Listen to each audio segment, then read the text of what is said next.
साथियों, आज ये एनडीए का संकल्प केवल सत्ता प्राप्ति नहीं, मैं मानता हूं उस ऐतिहासिक अन्याय का प्रतिकार है जिस बिहार ने दशकों तक झेला है।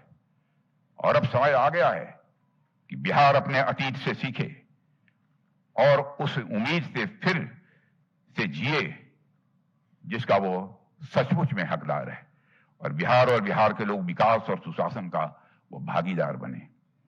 इसलिए साथियों, पिछले 2 दशकों में भाजपा और मुख्यमंत्री श्री नीतीश कुमार जी के नेतृत्व में बिहार ने अभूतपूर्व प्रगति की है। पुरानी जंगल राज की छवि को बिहार ने काफी हद तक तोड़ दिया है, और जो भी सकारात्मक बदलाव बिहार में हुए हैं वह स्पष्ट रूप से अब लोगों को दिखाई दे रहे हैं।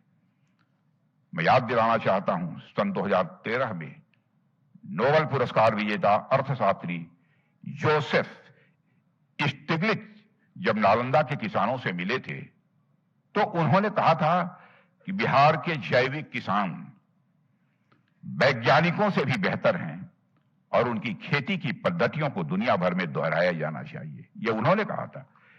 यानी जिस बिहार को कभी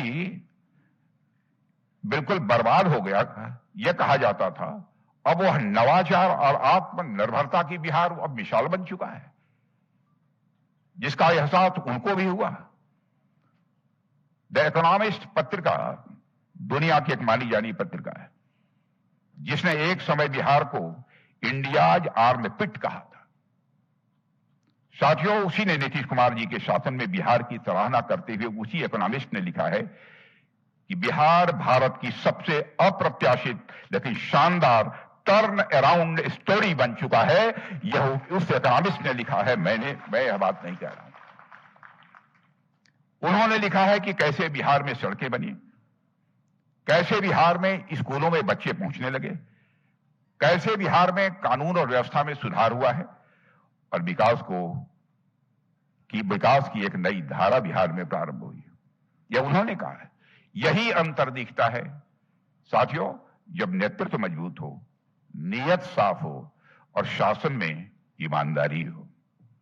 मैं दावे के साथ कह सकता हूं कि हमारे चाहे बिहार के मुख्यमंत्री हों, चाहे हमारे उप मुख्यमंत्री हों, चाहे हमारे मंत्री हों, कोई मां का लाल उंगली उठाकर नहीं कह सकता कि उनके दामन पर कोई भ्रष्टाचार की दाग लगी हुई। इसलिए मेरा पूरा विश्वास है कि वही बिहार जिसे दुनिया कभी हिकारत से देखती थी, आज वह प्रेरणा बन